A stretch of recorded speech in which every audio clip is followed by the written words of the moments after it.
Bonsoir à tous, bienvenue sur le plateau Equinox Soir, votre décryptage quotidien de l'actualité de lundi à vendredi, 19h, 21h, heure du Cameroun, 18h, 20h, Greenwich Mean Time.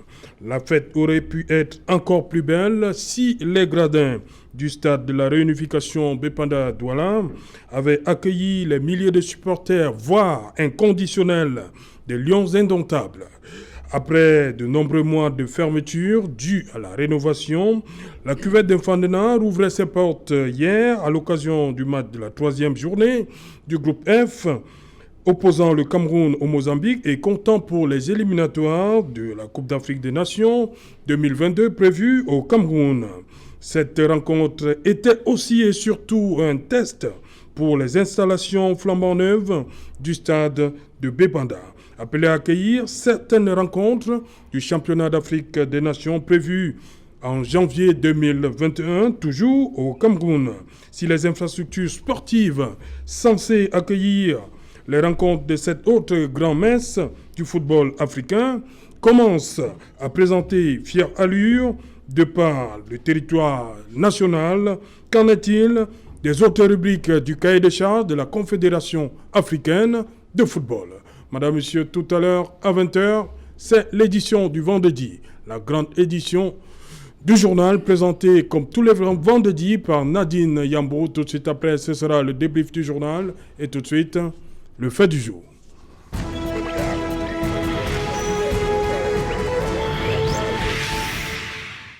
Après Cameroun-Mozambique, le Cameroun est-il prêt pour le CHAN? C'est une interrogation. Pour tenter de répondre à cette question, nous avons invité ici en plateau Raphaël Ndougo. Bonsoir. Bonsoir, c'est Lalautou. Bonsoir aux co-panélistes. Bonsoir à vos millions de téléspectateurs. Voilà. Bonsoir donc. Vous êtes du RDPC? Tout à fait, je suis militant du RDPC. Militant du RDPC? Oui. Mais vous n'êtes pas communicant? Mais très bien, vous l'avez si bien dit, je ne suis pas communicant. Et je suis donc ici comme invité, convoqué par le coach que vous êtes à la Champions League, parce qu'il peut avoir 10 000 joueurs, il peut avoir 23 joueurs, puisque nous allons parler du football tout à l'heure. Et certains joueurs sont là pour juste compléter la liste, mais le coach a souvent des joueurs en fonction des matchs qu'il invite. Donc, je suis ici comme celui-là même que vous, le coach, vous avez choisi d'inviter, contrairement à mes camarades, justement, qui, d'après ce que vous avez annoncé hier, qui ne viendront plus ici pendant un moment, c'est pas trop pendant un moment ou pour toujours, mais nous autres, nous pensons que le chef de l'État l'avait si bien dit, que nous n'avons plus besoin d'aller dans nos maquis pour exprimer nos opinions, et nous sommes les libres penseurs, bien qu'étant dans cette formation politique où nous y sommes depuis à peu près 20 ans maintenant. D'ailleurs, vous aimez souvent vous balader avec votre carte. Voilà. Avec vous avez votre carte? Ma carte de membre du RDPC. Et non la carte de communicant du RDPC? Non, j'ai ma carte. Il y a des cartes de communicants? Je ne sais pas, je ne suis pas communicant. À la vérité aussi, c'est que je ne suis pas militant à Douala, ni à Yaoundé. Je suis militant à Ngomzab, dans l'Union Esso. Et je peux vous dire que la politique là-bas, elle est faite autrement. Autrement? Dans le RDPC? Non, pas dans le RDPC si vous voulez, mais je voulais vous dire que si vous avez vos militants dans mon village, à Assier, si il y a peut-être même un cas de décès et que moi, le secrétaire général de la sous-section, je ne suis pas allé, au moment où de vouloir les convaincre dans l'avenir, ils diront, monsieur Ndougo, vous ne venez jamais ici au village, donc vous venez nous tromper au moment où vous avez besoin de nos suffrages. Donc de suite, nous sommes obligés de dire la politique est faite là-bas autrement, parce qu'on nous tient au mot et on nous tient en fonction de nos actes que nous posons. Ok. Raphaël Ndougo, militant du RDPC, vous avez dit section de... Sous-section RDPC d'Assier. En Ngomzabé, il y en a 17 au total. Voilà, dans le département du Nord-Esso. Département du Nord-Esso. Voilà, merci beaucoup. Dillian Cohen, bonsoir. Bonsoir, Serge Alain. Vous allez bien? Je vais bien. Ok. Dillian Cohen du mouvement pour la renaissance du Cameroun, c'est bien cela? Effectivement. Voilà, bienvenue une fois de plus. Willy Kenyé, bonsoir. Bonsoir Serge. Voilà. Vous avez laissé la moto où? Parce qu'il est le président de... Vous avez vu, moi, avec mes confrères et les autres sont en bas. Oui. Ils voudraient profiter. On vous a accompagné? Toujours, le président se fait toujours accompagner par ses camarades, parce que surtout quand l'Equinor nous donne l'opportunité de nous exprimer, voilà. Il est important que mes camarades... Vous êtes le président de... Je suis le président national des syndicats des conducteurs professionnels des motos-taxis du Cameroun. Et par ailleurs... Conducteurs professionnels de motos? Voilà. Et par Est-ce ailleurs... qu'il y a les amateurs?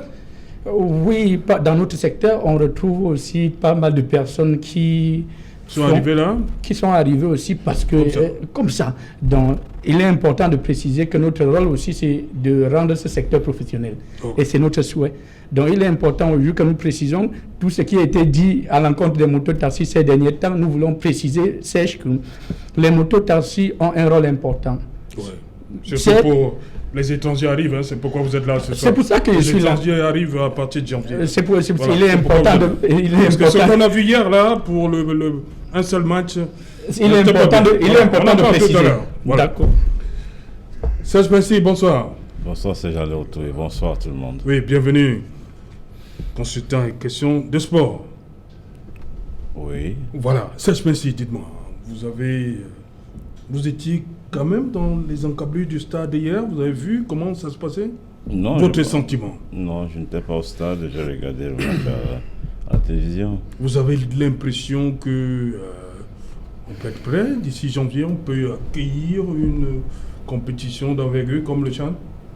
La ville de Douala, restons sur la ville de Douala, parce que tout à l'heure on va attaquer les mototaxis. Hein. Vous savez, il y a un cahier de charge, oui. Il faut le cadre normatif. Pour accueillir. Au niveau de l'organisation même, est-ce que, parce qu'on a vu le gouverneur, le ministre des Sports passer hier, on a dû bloquer, ça a créé un peu de... Oui, je disais qu'il y a un cadre normatif prescrit par la CAF, oui. Pour organiser une compétition. Maintenant, il faut se poser les questions, parcourir ce cahier de charge, voir si le Cameroun a rempli toutes les conditions qui sont prescrites dans le cahier de charge. Mais à mon sens, je pense qu'on va jongler comme d'habitude. Oui, on va jongler. On va jongler pourquoi? Parce que ce n'est pas seulement au Cameroun que ça a commencé, ça a toujours été comme ça. Vous savez, il y a un socle pour organiser une compétition. La compétition, c'est pas seulement le stade. Franchement, le stade, c'est 3 heures par jour. C'est 3 heures. Oui. Mais après le stade, il y a la logistique. Comment se déplacer? Il y a les hôtels, il y a les centres de loisirs. Donc tout ça là rentre dans l'organisation de la compétition. Et ce qui chapeaute tout ça là, c'est la sécurité. Voilà. Est-ce que Douala est prêt? Ça, je ne suis pas la personne idoine pour répondre à cette question, mais ce qu'on vit à Douala, Mamène a dit qu'on n'est pas encore prêt. Il faut encore faire quelque chose. Parce que... Vous venez de dire que vous n'êtes pas la personne. Oui, mais c'est qu'on vit, c'est qu'on vit. Mais la vie que moi je peux avoir, oui. C'est la vie de l'observateur, oui. La vie de celui qui a la charge d'assurer la sécurité. Il vous dira peut-être autre chose. Mais nous, il y a des choses qui se passent dans la vie de Douala. Vous avez entendu parler des microbes, vous avez entendu parler de ceci et cela. Non, donc, ils sont neutralisés, non? Oui, mais je dis... Le gouverneur a fait une oui, sortie, le gouverneur a fait une sortie. Hein? Mais vous savez, est-ce que tout est en ordre? Parce qu'il y a des gens qui vont venir au Cameroun. Oui. Et bientôt, c'est pas dans 6 mois, c'est dans 2 mois. Donc, il faut être prêt au niveau de la sécurité. Voilà. Raphaël Ndougo, lorsque vous écoutez Serge Pensy, lui, il a des inquiétudes, des appréhensions par rapport à la sécurité à Douala. Non, parce que ces dernières semaines, il y a eu le phénomène des microbes qui n'a pas donné une bonne impression pour la ville de Douala. Si nous commençons par la sécurité, vous allez vous rendre compte que les Camerounais parfois aiment toujours dire que ce n'est pas bon ici. Pourquoi? Parce que certains ont pris le renforcement du système sécuritaire au passage des Lions hier et les autorités. Beaucoup ont pris ça mal. Beaucoup, oui. Il y a beaucoup de gens qui avez assisté, dites-nous, vous avez vu le passage à quel niveau? Moi, je n'ai pas vu le passage. J'ai suivi les gens. Oui. J'ai suivi les gens parler, de se plaindre si vous voulez. Moi, je sors de la ville de Yaoundé. J'y ai vécu pendant des années. Nous étions habitués à ça. Parce que les matchs internationaux, c'est beaucoup plus au stade Omnisport. Et du coup, ou même quand notre président va présider des phases finales de la Coupe du Cameroun.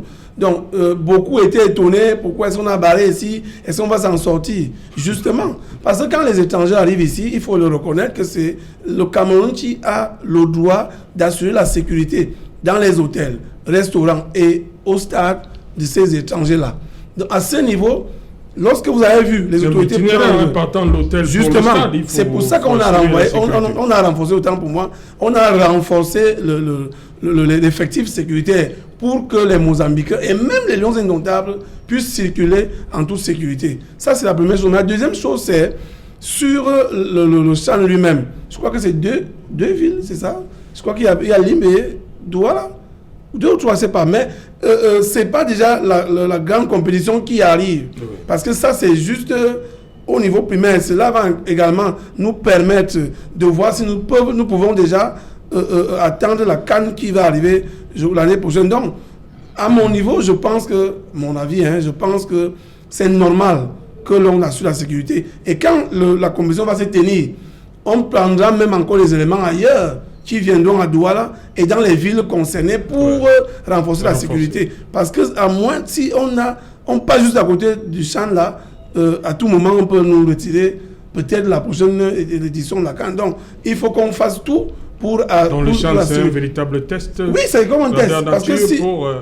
je pense peut-être que Serge Pensif faisait allusion aux d'autres cahiers de charges, peut-être les infrastructures, tu as bien entendu, parce qu'à ce niveau, tout n'est pas fini. Oui. Non, pour les hôtels, je pense même qu'au niveau du champ, les hôtels, ça va. Parce que si les hôtels sont réquisitionnés pour les délégations, il y a d'autres hôtels qui sont là pour... Je ne vais pas te couper, mais parce que si on veut rentrer là-dedans, Douala ne devait pas avoir 2 sites. Parce que là, la CAF jongle. Un site, entre 2 sites, il faut au moins minimum 50 km. 50 à 60 km. Si vous me dites qu'entre Yassa et Bipanda, il y a 60 km, là, non, pas du tout. Oui, voilà. Vous voyez qu'on jongle déjà. Mais c'est-à-dire qu'il y a la tolérance au niveau de la CAF et tout. Donc, si on veut rentrer, si on veut respecter le mode... Appliquer le cas de charge, on ne pourra pas. Justement, donc, je voulais donc dire que si on accélère, parce que nous l'avons toujours dit ici, par exemple, la pénétrante Est, il faut accélérer les travaux. Parce que ceux qui vont couvrir, les hommes de médias et les supporters même qui vont aller ça et là, il faut bien qu'ils puissent se dépasser facilement. Donc tout cela, j'espère qu'on aura tout le temps de gérer ça avant la tenue de cette compétition. Donc pour la sécurité, je crois qu'il faut encore plus la renforcer. Je ne voudrais pas rentrer dans les microbes. Ce qui est sûr, c'est qu'on n'entend plus parler. Parce que la sécurité dépend aussi des usagers. Les populations doivent aider les forces de maintien de l'ordre. On n'entend plus parler de microbes? Oui, puisque ici, à Diaïdo, à côté de nous, je crois que vous avez vu les populations sortir pour dire qu'ils ne veulent pas ça à Diaïdo. Ça peut se passer dans les autres quartiers où les populations elles-mêmes s'impliquent pour leur propre sécurité. Parce que quand les microbes descendent dans la rue, ils ne vont pas attaquer ceux qui sont bien logés, si vous voulez. Ils attaquent les petits commerçants, les benzikina et que sais-je encore. Donc, nous-mêmes, la population, à ce niveau, nous devons participer pour la sécurité dans la ville de Douala. Dylan Cohen, pour vous... Vous avez vu le petit exercice d'hier? Oui. Les autorités, le match, même comme c'était pas ouvert au public. Oui, effectivement, avant d'y arriver, le constat est clair. Le Cameroun n'est pas une terre à vendre. Parce que voyez-vous, quand on donne l'honneur à un pays d'organiser une compétition, c'est davantage pour permettre à ce pays de se vendre. Sur l'échiquier mondial. Mais tristement, on constate qu'au Cameroun, il y a beaucoup de choses à faire, il y a du chemin. Maintenant, pour la journée d'hier, ça nous a simplement donné l'allure de ce que pourrait être dans 2 mois. La compétition que nous allons accueillir. Le confrère du RDPC parlait de la sécurité. Oui, effectivement, c'est un problème majeur. Parce que quand on parle de sécurité, il va également des infrastructures, l'état des routes. Vous voyez que ça ne circule pas dans la ville de Douala. Et imaginons que tout un monde tel que nous sommes Camerounais, nous aimons le sport, nous aimons le football, surtout quand notre équipe nationale est engagée. Imaginons que les supporters veulent vraiment participer. Et bon, ils n'ont pas d'accès dans les stades. Et il n'y a même pas des téléviseurs ou alors des écrans géants, au moins pour leur servir cette possibilité. c'est très gênant et c'est très embêtant. Donc, pour ma part, je crois qu'il y a encore du chemin à faire. J'ai tellement peur parce que dans 2 mois, je ne veux pas dire, mais de toutes les façons, on observe, on regarde. Voilà. Il y a le problème à Douala, les conducteurs de moto-taxi. Merci DSC. Je voulais relever ici pour dire que la seule chose qui rassemble souvent les Camerounais, c'est le football. Oui. Vous savez, quand les Lions jouent, ce n'est pas seulement aujourd'hui. Ça rassemble tous les Camerounais qui sont fâchés ou pas fâchés. Je crois que c'est la seule chose qui permet aux Camerounais de sourire. Je me rappelle la dernière, quand au Gabon, vous avez vu, même les grandes-mères qui sont sorties avec les mamites, ça a donné une autre idée. L'avant-dernier, je me rappelle. Alors, j'ai pensé... On peut dire comme ça. Je voudrais dire plutôt comme ça. C'est pour dire que le football, au-delà de ce que, on joue sur un stade de football, ça donne de l'envie, ça rassemble les Camerounais, que tu sois du nord-ouest, que tu sois de l'ouest, que tu sois du nord. Je voudrais dire tout simplement que ceux qui veulent l'échec du CHAN à partir de janvier, ce n'est pas nous. Et nous avons vu l'Africa Foot et la Ligue. Je suis sûr que l'échec, ou bien ceux qui souhaitent que ça ne marche pas, c'est ceux-là qui ont confié la responsabilité du football. Et c'est l'occasion pour nous, en tant que conducteurs, parfois d'interpeller le chef de l'État pour dire quand même, la seule chose qui a fait plaisir aux Camerounais, qui donne de l'envie, qui rassemble les Camerounais, c'est le football. Il faudrait à un certain moment que ceux-là, qu'on les confie la responsabilité, qu'ils sachent que les Camerounais les regardent. C'est important parce que tous les Camerounais veulent voir le football. Hier, combien de Camerounais regardaient la télévision pour voir leur équipe jouer? Donc, il est important qu'à partir du moment où la CAF a confié une responsabilité au Cameroun d'organiser une compétition comme celle qu'on va vivre à partir de janvier, que toutes les mesures soient prises. Parce que quand on voit, quand moi je monte sur ma moto, je pars à Japon, ça me fait rêver. Ma question est celle-ci, les étrangers arrivent, est-ce que vous allez présenter un autre visage du conducteur de moto? Déjà, à partir du niveau des motos-taxis, toutes les mesures sont en train d'être prises. Je veux vous dire déjà que si vous parcourez déjà les arrondissements, les mairies, à part Douala 5 et d'autres, vous avez vu que les motos sont en train d'être formées. Nous avons saisi le ministre de l'administration territoriale, le ministre des Transports et le maire de la ville. Formé pour parler aux étrangers? Non, pas pour parler aux étrangers. Il y a un problème de civisme dans notre secteur d'activité. Si on ne relève pas ça, ça veut dire que nous ne sommes pas des... Donc vous avez attendu le CHAN pour faire ça? C'est pas seulement au niveau des motos. La responsabilité, c'est pas seulement à notre niveau, mais il est important que quand il y a une compétition comme celle qu'on va vivre, que les mesures soient prises. Vous avez quelqu'un a parlé tout à l'heure des microbes ou bien d'autres phénomènes qui aujourd'hui entourent notre secteur d'activité. Il est important de former d'abord le mototaxi, de l'identifier. D'où nous avons saisi le maire de la ville de Douala. On a mis 10 000 chasubles. À partir de ce 18, ça veut dire que mercredi, le 18, on va habiller plus de 2000 motos-taxis. Et je relève ici qu'il y a plus de 6000 motos-taxis qui vont obtenir leur permis de manière gratuite. Nous avons saisi le ministère. Question, William Kenyé. Combien vous êtes dans la ville de Douala? Actuellement, nous avions, dans ceux qui exercent dans notre secteur d'activité, nous avons plus de 500 000 personnes. 500 000 conducteurs de moto? Moto. Je vous le dis, 500 000. Nous avions, au-delà de ce que nous sommes en train de... Et là, vous parlez de 2000. Il est important de commencer. Et nous avons dit déjà à partir de janvier, du 1er janvier, pour être conducteur de moto-taxi dans la ville de Douala, il faut accepter de s'identifier.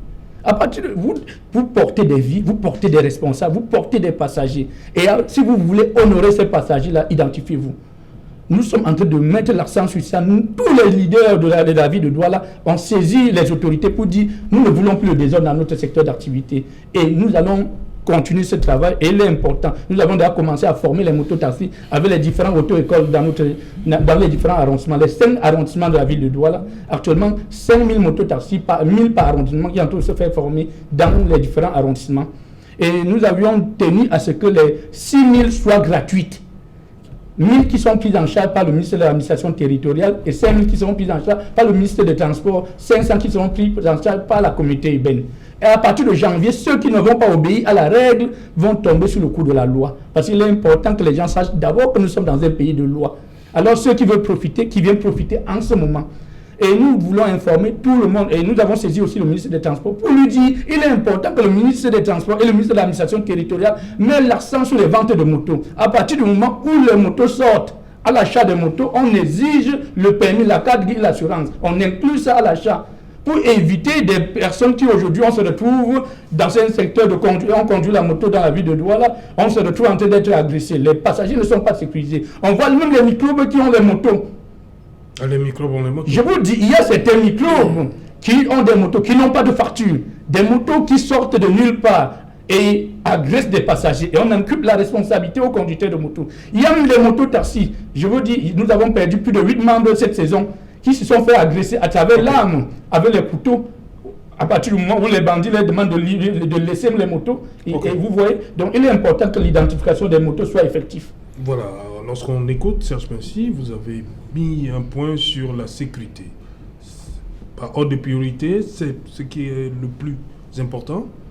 Non, c'est-à-dire qu'on les peut... hôtels, on sait qu'il y a les hôtels, tout ça là, on peut les avoir. Une compétition maintenant, par rapport à l'image du pays. C'est la sécurité d'abord. Non, il faut que les gens doivent pouvoir se déplacer. Vous savez, c'est d'abord du tourisme. Voilà. Donc, il faut qu'ils soient en sécurité. Voilà, on n'est pas dans un... Il faut qu'on ait cette culture de tourisme. Quand vous allez ailleurs, vous allez les gens se déplacer. Il n'y a pas de militaires qui se promènent là, mais il y a des gens, il y a la sécurité. On sait que c'est sécurisé quand vous vous déplacez ailleurs.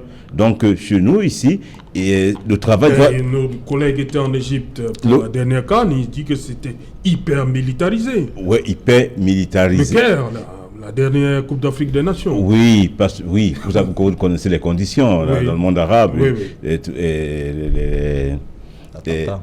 Les frères musulmans et tout. Donc ça, c'est d'autres conditions. Mais je dis que quand on se déplace ailleurs, dans les pays qui ont cette culture de tourisme, on ne voit pas les militaires par-ci, par-là.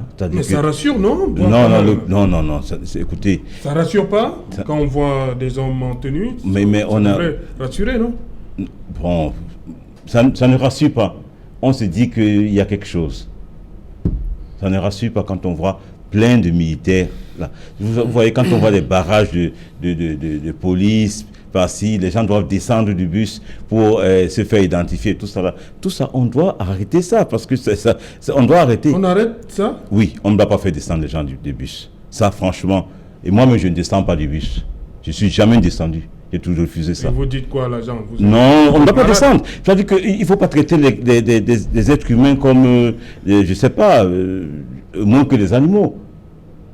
Vous êtes assis dans le bus et on vous fait descendre, on fait marcher 1 kilomètre pour vous monter dans le bus. Ça, il faut, parce que ça n'existe pas ailleurs. Vous allez avoir des touristes qui viennent au Cameroun, qui vont se déplacer entre Douala et Yaoundé. On leur dit descendez, identifiez-vous. Non, attendez. Non, ça, ce sont des choses. C'est pour ça que j'ai dit, il faut qu'on évite de présenter mauvaise image de notre pays. Et ça demande un travail. Il ne faut pas que les gens s'asseyent là, pensent que oui, quand on va mettre les policiers, les militaires sur la route, c'est bon. Non, même la sécurité, c'est une science. Et qui dit science, dit processus, procédés et tout ça là. Qui dit une réflexion, il faut vraiment réfléchir comment agir. Il ne faut pas seulement déplacer les militaires, les mettre par-ci par-là pour faire peur aux gens, non. Parce que là, on va rentrer dans une cacophonie et après, vous savez comment ça se passe. Donc, il faut réfléchir là-dessus. Je pense qu'ils sont en train de le faire. Comment organiser la sécurité? Parce que si ça échoue au niveau de la sécurité, tout le spectacle là, franchement, ça ne va plus marcher. Voilà, Raphaël Ndougou, pour vous, au niveau des routes, on est prêt? Non, dans la ville de Douala, c'est visible. Vous savez, c'est pas souvent évident de dire qu'on est prêt sur un certain nombre de choses alors que tout le monde peut voir. Je ne fais que citer la route qui relie en dehors de la capitale politique et même les autres routes, si vous voulez, d'autres pays dans la sous-région qui viennent là tous les jours pour porter au port de Douala leurs marchandises. Donc, il faut accélérer. On a cette route-là, elle essaie longtemps, le chantier était arrêté, on ne savait pas trop pourquoi. Bon, on était la descente du ministre j'ai envie de dire, des travaux publics l'autre jour. Et puis, bon, on voit que ça démarre, il faut accélérer pour finaliser, non seulement pour le chantier qui arrive, mais c'est pour les usagers même. Quand vous voyez le nombre de personnes qui habitent du côté de Yassa et des environs, quand vous sortez de Douala, vous pouvez partir de Douala à 5h, arriver à Yassa dans les coups de 8 heures, mais mon Dieu, vous pouvez passer 2 heures de temps entre Yassa et le marché des fleurs. Donc, ça ne va pas. Il faut, et même devant le stade de la réunification, il faut bien qu'on ferme les trous qui y sont. Je crois que si on le dit, ce n'est pas très mauvais. J'ai aimé l'image hier que j'ai regardée à la télévision parce que les Lions se sont agenouillés. J'avais dit ici, il faut prier. Les Lions se sont agenouillés au moment de chanter l'hymne national pour présenter la situation du Cameroun au Seigneur, surtout nos frères et sœurs qui souffrent de l'autre côté. Et même dans l'ensemble, pour que le Seigneur puisse entrer dans nos têtes et changer nos mentalités et changer notre façon de faire. Parce qu'en réalité, si nous le disons, que devant le stade de la réunification, la route n'est pas bonne. On a vu des objets, on appelle ça quoi, des ouvrages qui ont été fabriqués et le chantier arrêté. On ne sait pas pourquoi. Est-ce qu'on a donné le chantier à quelqu'un qui n'est pas capable de le gérer? Qu'est-ce qu'il faut pour retirer le chantier et donner à celui qui est prêt? Parce que si nous aimons toujours courir à la dernière minute, ce n'est pas une très bonne chose. Du coup, on va nous jeter les pierres pour dire au Cameroun, les gens sont comme ça. Or, honnêtement, il y a des mécanismes. Quand il y a un cahier de charges concernant un marché, on peut prendre les dispositions pour retirer nos marchés. La route de Yassa dont on parle, on a vu certains Chinois évacuer de l'eau avec les seaux. Ça a fait le tour de la toile. Ce n'est pas des bons points pour mon pays. Et il faut bien que ceux qui ont la charge de donner, d'octroyer les marchés, prennent quand même la peine de voir, au-delà de la société qu'on vient de dire, est-ce que la société est suffisamment outillée pour travailler? Quand la route passe, le développement suit. Vous ne savez pas combien de temps, quand on perd le temps là, combien en termes d'économie on perd. Donc, quand je dis cela, je voudrais quand même revenir sur... Raphaël, vous avez parlé de la route devant le stade de la réunification. Oui. Est-ce que c'est ce chemin-là que les autorités ont emprunté hier, le gouverneur et le ministre des Sports? Le gouverneur... Vous savez par où ils sont passés? Je sais par où ils sont passés. Je n'étais pas là parce que j'étais encore au travail et puis je suis venu voir le match après. Mais pour dire que vous, ils pouvaient passer par là? Ils ne pouvaient pas parce que le gouverneur... Ils ne pouvaient pas. Vous n'avez pas un autre chemin par où ils sont passés? Il y a des quand vous venez de la gare, Écoutez, je ne connais pas très bien Douala. Permettez-moi quand même de vous dire... Il y a une autre route voilà. vers la tribune présidentielle, c'est-à-dire qui passe vers le marché. Rassurez-vous que c'est presque la route principale. La route principale. Ce n'est pas pour autant qu'on ne va pas... On voit la même chose en venant. Ce n'est pas pour autant qu'on ne va pas bitumer cela. Nous sommes d'accord. Puisque si le passage, je ne connaissais pas celui-là, je ne connais pas bien Douala, mais le passage des autorités est donc déjà bloqué. Pour pallier comment on appelle ça, aux bouchons, il faut bien que celle devant, du côté de je ne sais pas trop comment vous appelez ça, là où il y a des trous venant de Carrefour Agip, il faut bien que ce soit fermé. Je vous dis qu'on a vu des ouvrages là qu'on a fabriqués pour traverser cette route, malheureusement, c'est arrêté. Donc, c'est pas comment j'ai envie de dire, ce n'est pas mauvais que de le dire. Et je voulais vous dire tout à l'heure que en tout cas, le gouverneur est l'autorité la plus renseignée de Douala parce que les informations viennent ça et là, il est renseigné, mais sauf que ce n'est pas lui qui a octroyé le marché en question. Si vous voulez que je vous rappelle que cette même chaîne d'Equinox a fait tout un reportage là-dessus. Et bon, maintenant, ça dépend comment les uns et les autres prennent des reportages d'Equinox. Maintenant, moi, il faut être honnête. Maintenant, moi, je voudrais revenir... Mais les autorités n'ont pas un problème de trop. Vous savez qu'ils se déplacent en 4x4. Non, le trou à ce niveau-là, oui, mais ils n'ont pas de problème. Ils n'ont pas ces problèmes. Si les autorités ou que le gouverneur, la personne a mieux renseigné, il n'a pas ces problèmes de trous. C'est pas seulement là-bas qu'il y a les trous à Douala, il y a les trous un peu partout. C'est pour ça que moi, je vous ai parlé tout à l'heure, je vous ai dit qu'il y a un socle pour organiser une compétition. Et le socle là, c'est le développement. On n'est pas prêt pour organiser une compétition. Si on veut vraiment organiser... Ça me surprend comme si M. Pessi qui dit qu'on n'est pas prêt. Non, écoutez. Pourquoi? Parce que nos villes sont tellement mal urbanisées. Très mal. C'est-à-dire qu'on a des axes principaux et après on n'a plus rien. C'est-à-dire que tu veux quitter, tu veux faire 500 mètres, mais tu dois faire 4 km. Pour tourner, pour arriver à faire 500 mètres. Non, donc, les motos, par exemple, sont venus résoudre ce problème. Parce que les motos rentrent dans les sentiers et tout ça va. Mais nos villes sont très mal urbanisées. Donc, c'est ça le problème d'organiser une compétition. On n'est pas développé, mais on n'a pas ce socle-là. Quand vous allez ailleurs, normalement, une compétition comme le CHAN ou la Coupe d'Afrique des Nations, c'est quand les pays situés entre les deux tropiques en Afrique. Rares sont les pays qui peuvent organiser entre les deux tropiques. Rares sont les pays. C'est-à-dire que tous ces pays entre les deux tropiques-là, ils ne peuvent pas organiser. Ça, c'est mon avis. Et quand vous regardez le niveau de développement, allez partout, Mozambique, Côte d'Ivoire, tout ça, Sénégal, c'est la même bouillie. Hein. Parce que vous allez voir, on va vous montrer les stades et tout ça. Là. La compétition, ce n'est pas les stades. Les stades, c'est 3 heures par jour et le reste, une journée à 24 heures. Alors quand on prenait 24 moins 3, il y a 21 heures. Qu'est-ce qu'on fait là? De 21 heures. Qu'est-ce qu'on fait? Okay. C'est ça l'équation à résoudre. Raphaël, vous terminez. Vous convoquez là, vous recherchez donc maintenant l'expertise des urbanistes pour changer la physionomie de nos villes. Mais pour l'instant, on a investi 3 000 milliards pour la Coupe d'Afrique des Nations. Vous savez ce que 3 000 milliards peut changer au Cameroun? On nous raconte des conneries. 3 000 milliards pour la Coupe d'Afrique des Nations. Ce que 3 000 milliards, imaginez ce que ça peut avoir comme effet sur le développement du Cameroun. Jusqu'ici, vous n'avez pas compris. Je ne suis pas en train de dire que tout va bien. Je suis en train de dire que là maintenant, en urgence, puisque le CHAN va se tenir en janvier, il est pratiquement impossible là maintenant que ce CHAN-là soit renvoyé. Et il faut donc qu'on essaye, puisque nous disons que c'est un test. On a la Coupe d'Afrique qui arrive en 2022. Très bien. Maintenant, moi je suis très content de suivre Bensikiner, comme on nous appelle. Oui, le président des mototasses. Très bien. Mais à la base, on se calme. Vous permettez que j'écorche cela comme ça. Oui. Mais je parle au président, aux syndicalistes.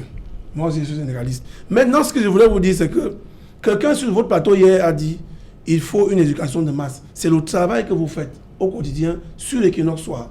Et je suppose que ceux qui viennent là, c'est pour que les téléspectateurs qui nous regardent prennent quelque chose.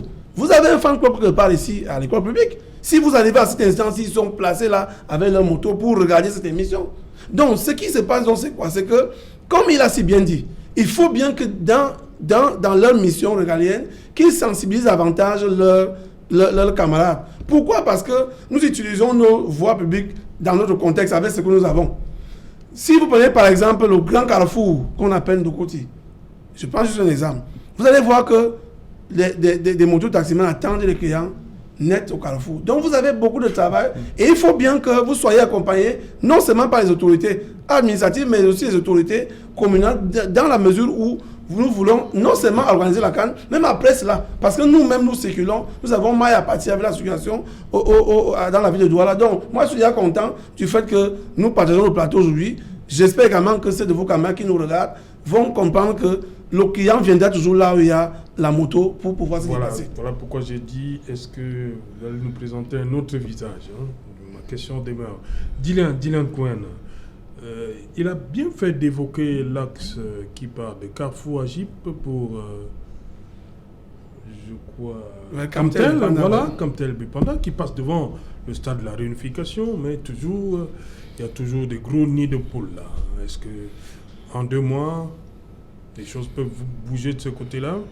Je vais rejoindre Serge Pensy pour dire effectivement que nous avons la conviction certaine que ceux qui ont eu la responsabilité d'organiser les différentes compétitions au Cameroun en mettant en place les infrastructures ont le Cameroun dans leur imagination, qui n'est forcément pas ce que nous partageons au quotidien.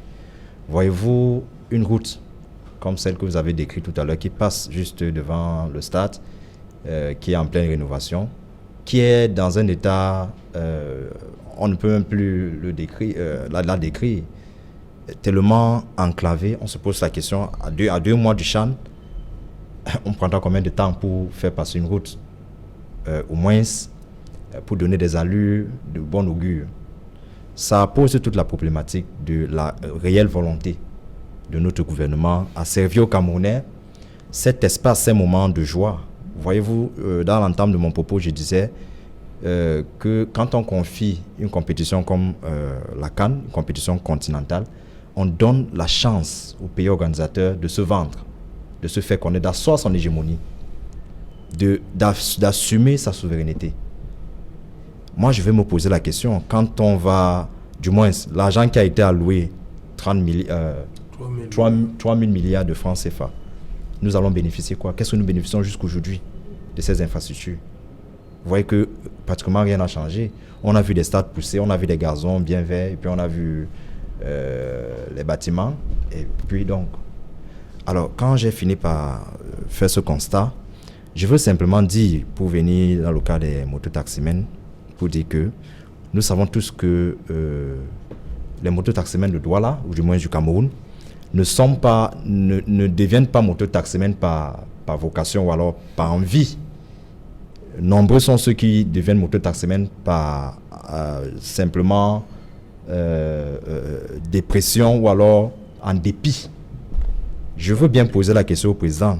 Est-ce qu'il comprend? Alors, est-ce qu'il peut nous certifier qu'effectivement, il a la maîtrise sur le nombre de mototaximens dont il a parlé tout à l'heure? Il a parlé de 2000.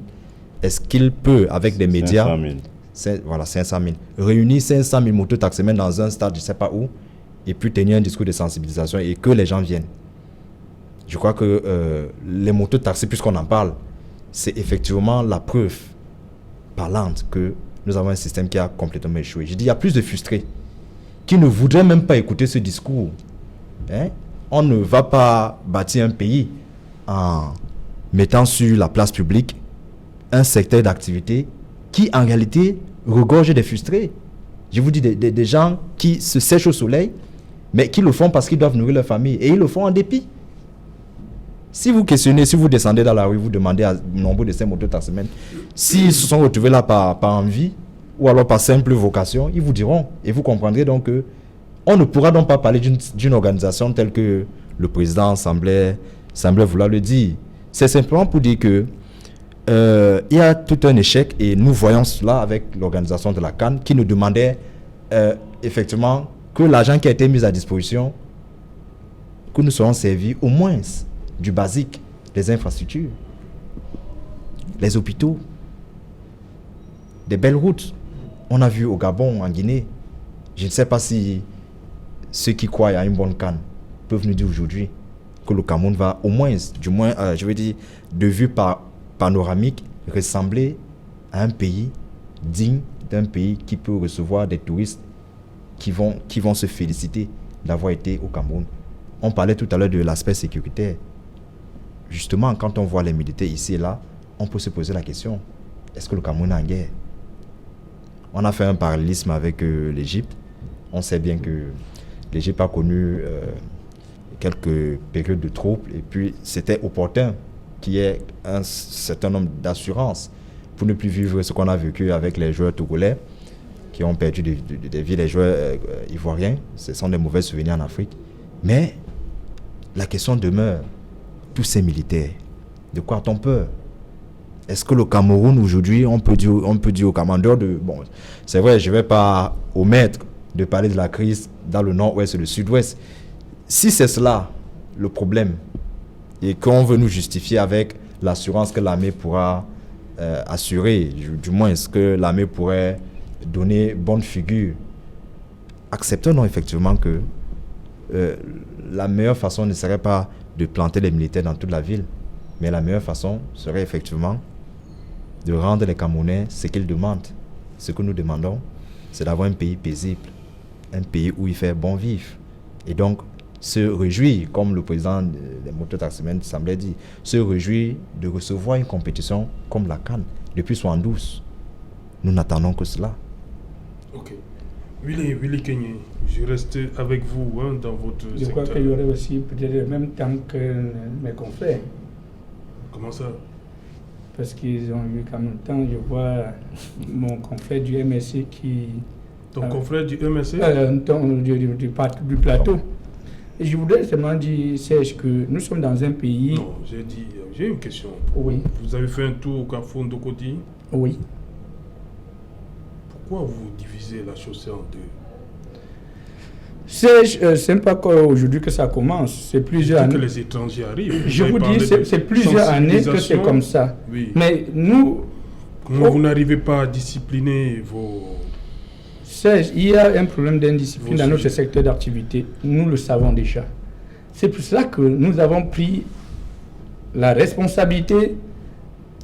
Non seulement, nous n'avons pas fait seulement parce qu'il y a une compétition. Nous avions pensé déjà, l'insécurité qui règne dans notre secteur d'activité. Nous voyons les gens être agressés. Nous voyons des multiples coups qui se font à travers la moto. Donc il ne faudrait pas que les gens pensent que nous le faisons parce qu'il y a la compétition. C'est une erreur de leur part. Nous le faisons parce que les gens sont à chaque jour agressés. Alors il est important que nous mettons un accent. Il y a un problème au-delà de l'insécurité, il y a un problème d'organisation. Vous voyez les motos-taxis être garés un peu de partout. Voilà. Vous voyez le rond-point, vous voyez le côté. Actuellement, nous avons travaillé depuis au moins un mois avec le maire de la ville pour assainir notre secteur d'activité. Donc il est important que les points de chargement, nous avons mis l'accent sur le point de chargement. Parce que nous, la mairie, ou bien ce qu'on appelait à l'époque, je ne sais pas si ça a changé, la communauté urbaine n'avait pas prévu des espaces pour garer des motos. Ça n'a pas été prévu. Vous voyez autant de motos en deux côtés. Vous pouvez imaginer le nombre de motos.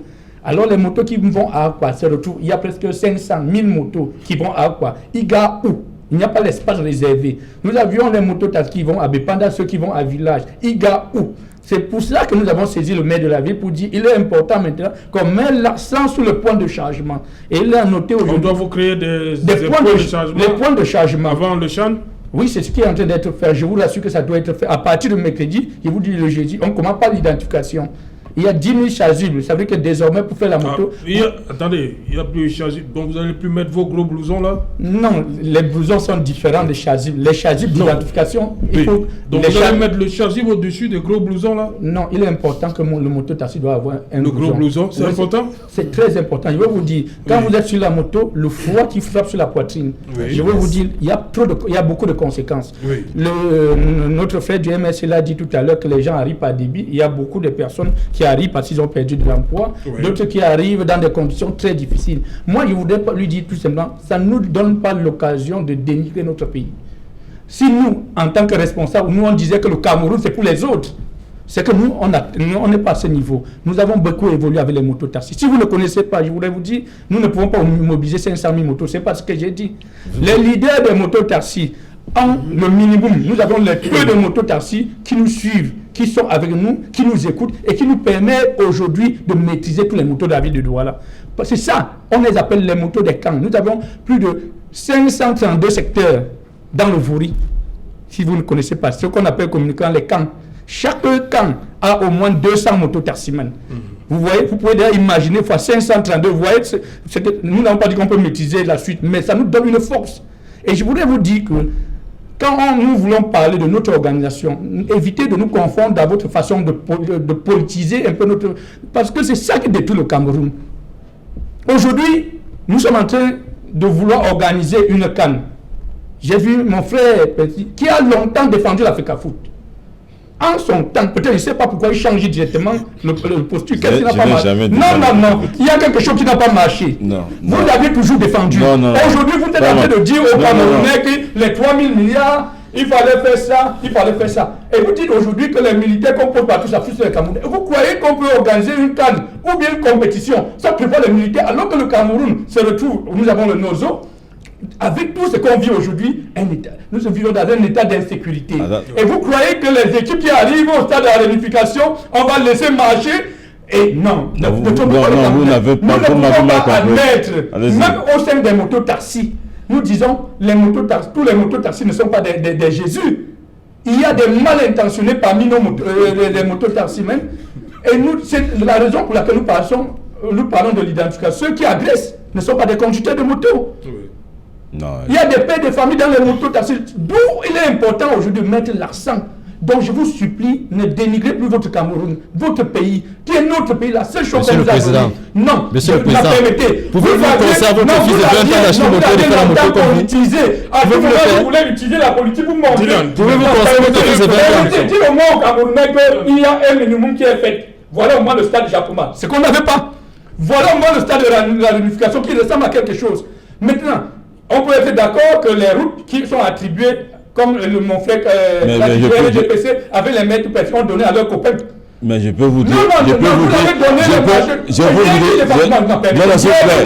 non, attendez. Hier, tu défendais la position. Non, attendez. Non, hier, tu défendais la position. Aujourd'hui, tu ne défends plus. Non, s'il il faut te plaît, dire au Camerounais ce qui n'a pas marché. Aujourd'hui, tu dis il y a 3 000 milliards qui a été débloqué. Nous, en tant que conducteurs de moto, nous, on vous dit une chose, c'est que laissez ce Cameroun en paix. Oui, non, mais le Cameroun, ne parlez pas pour les motos taximènes.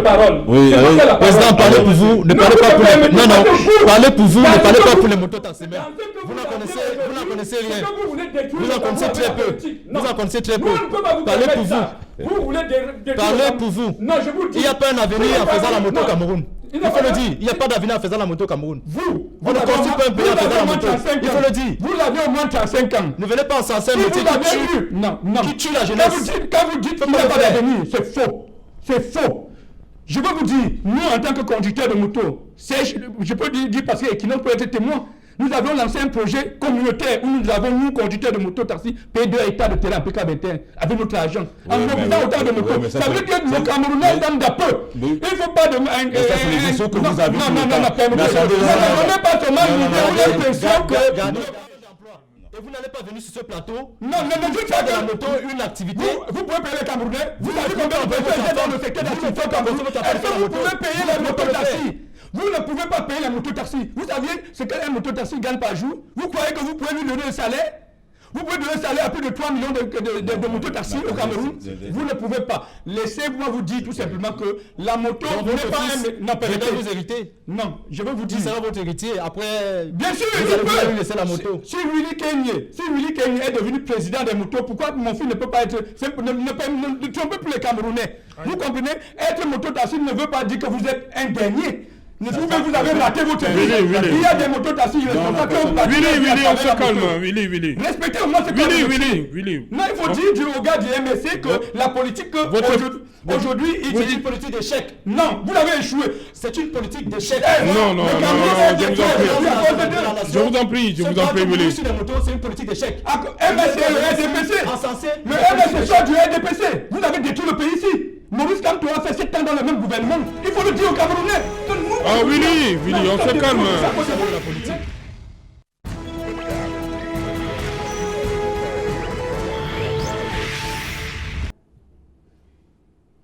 Retour sur le plateau Equinox Soir. Nous allons continuer, madame, monsieur. Willy, je crois qu'on se calme. Hein. Ce n'est pas...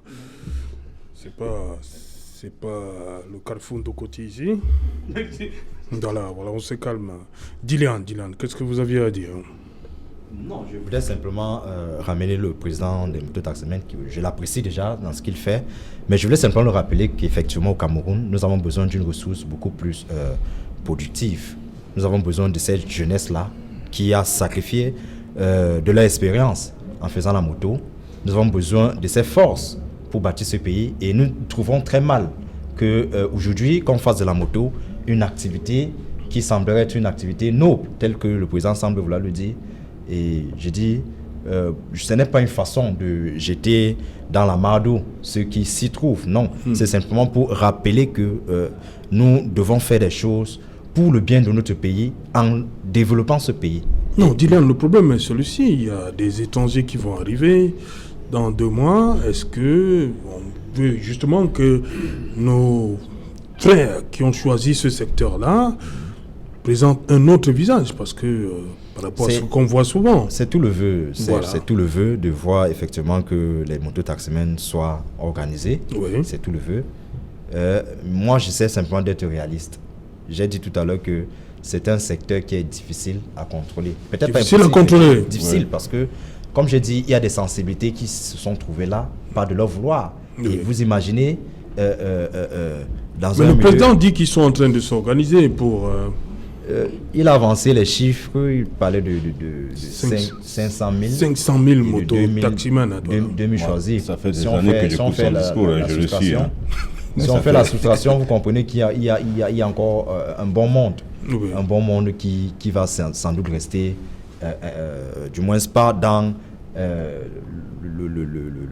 le panel de l'organisation, et qu'on se pose la question, ce grand monde-là, comment est-ce qu'on aura à le manager? Mais en toute réserve, je reste optimiste qu'il faut que ce secteur soit effectivement organisé que ceux qui se trouvent là par frustration, qu'ils comprennent que c'est davantage l'idée du citoyen, du civisme qui doit être mise en avant que la barbarie et la sauvagerie auxquelles nous faisons souvent au quotidien. Oui, non, tout à l'heure, il évoquait le problème du stade de Yassa et le stade d'unification. Vous savez, si on avait pris le projet... Non, pour Willy Kenyon, on devrait quand même applaudir. Non, moi pourquoi moi je n'applaudis pas? Je dis pourquoi je n'applaudis pas. Parce que la CAN, l'organisation de la CAN n'a jamais été pensée. C'est-à-dire qu'on a agi comme ça. On n'avait pas besoin de construire le stade de Yassa. Parce que c'est une perte. Parce qu'on ne pourra pas capitaliser ça après.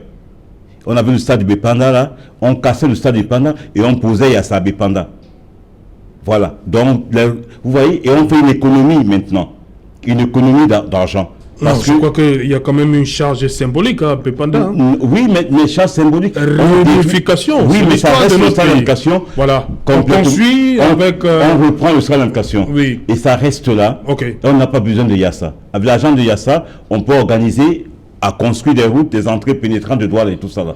Donc on n'avait pas besoin d'aller planter Yassa là-bas. Donc pour vous, on n'avait pas besoin d'un second stade. L'histoire, l'avenir va nous dire que si on va rentabiliser Yassa, si on va le rentabiliser, Douala, 2 grands stades de plus de 30 000 spectateurs, comment on va les rentabiliser? Comment on va les rentabiliser? L'essentiel, c'est pas de construire. La même chose. La même chose. Même bêtise. La même chose. On n'a pas besoin de ce stade-là. On casse le stade Amadou Ahidjo, on le reprend dans les standards du stade Olembe. Voilà.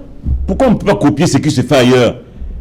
Alors on veut qu'on multiplie les stades. Vous savez, si on a un 3e président, il va se construire un 3e stade, et un 4e président, un 4e stade, et ainsi de suite. On va avoir finalement, en 2300, on aura peut-être 15 stades de présidents. Raphaël, pour vous, au niveau des infrastructures, il n'y a pas grand-chose à dire. Hein. Mais comme beaucoup le reconnaissent ici, il y a d'autres éléments, d'autres poches. Vous avez parlé des routes, il y a les hôtels, je crois qu'il n'y a pas de problème. Mais les routes, la sécurité. La sécurité doit être mise, en tout cas, elle est même déjà là. Les populations doivent être rassurées. Ce qui est sûr, c'est qu'il n'y aura aucun problème pour le Chan qui arrive, puisque c'est juste comme on teste quelques équipes au niveau, 16 équipes, africain. Oui. 16 équipes. Oui, au niveau africain. Alors, Douala aura 8 équipes, 8 nationalités. Et donc, la sécurité, c'est là. Et puis, je dois dire que il n'y a pas de militaires ici, et on parle beaucoup plus de police et de gendarmerie. Oui. Maintenant, ce que je voulais également dire, c'est que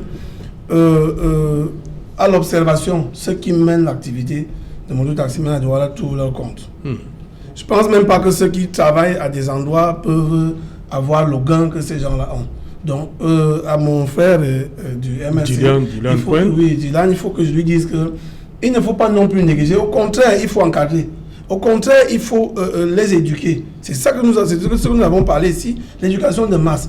Il faut dire à ces gens, écoutez... Mais ils ont toujours refusé l'éducation. Ils ont refusé. Non. Ils ont toujours refusé. Vous voulez toujours fouiller les vraies questions. Ils ont toujours refusé ils ont le permis. Ils paient les assurances, ils ne paient rien du tout.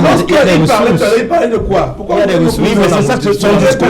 Mais son discours-là, je l'écoute. Moi, je le suis. Je le suis depuis des années. Des frustrations qu'ils vivent. Voilà, on revient. Raphaël. Non, Raphaël, c'est promis. Je vais vous passer là après parce qu'elle est déjà là. Nadine Yambo. Bonsoir, Nadine. Au menu ce soir.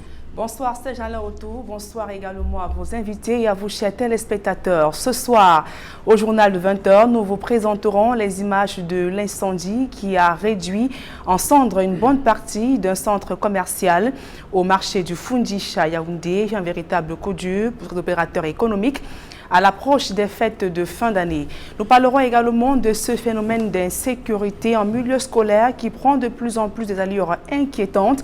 Dans le département du Mungo, 4 jeunes accusés d'avoir proféré des menaces de mort à un enseignant s'il venait encore à donner les cours sont aux arrêts. Ils sont présentés comme étant des Zamba Boys.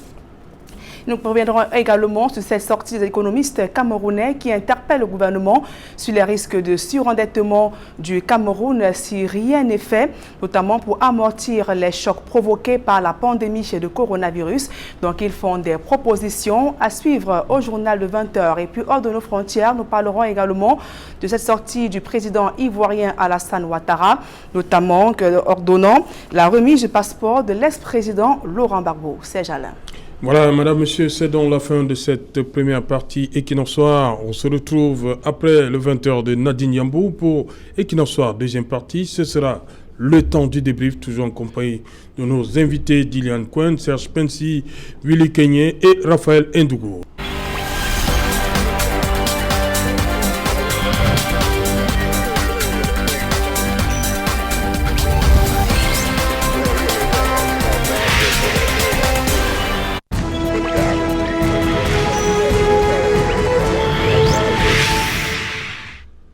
Retour sur le plateau Equinox Soir, c'est la deuxième partie. Willy Kenyé, il est là. Dilian Cohen, Serge Pensi et Raphaël Ndougou. Raphaël Ndougou, des Camerounais, on a même suivi un qui dit qu'il est parti de Yaoundé.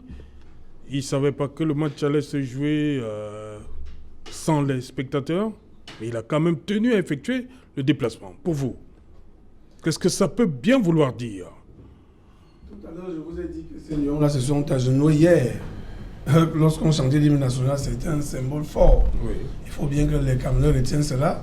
Et lorsque le premier but marqué par Boubacar Mensah, ils sont également agenouillés. Il faut que les Camerounais retiennent également ça. Maintenant, sur la question que vous posez concernant ces Camerounais qui sont déplacés, c'est bien dommage qu'ils n'aient pas eu accès au stade. Mais pour eux, c'est toujours ce fighting spirit-là qui réunit tous les Camerounais autour de l'équipe.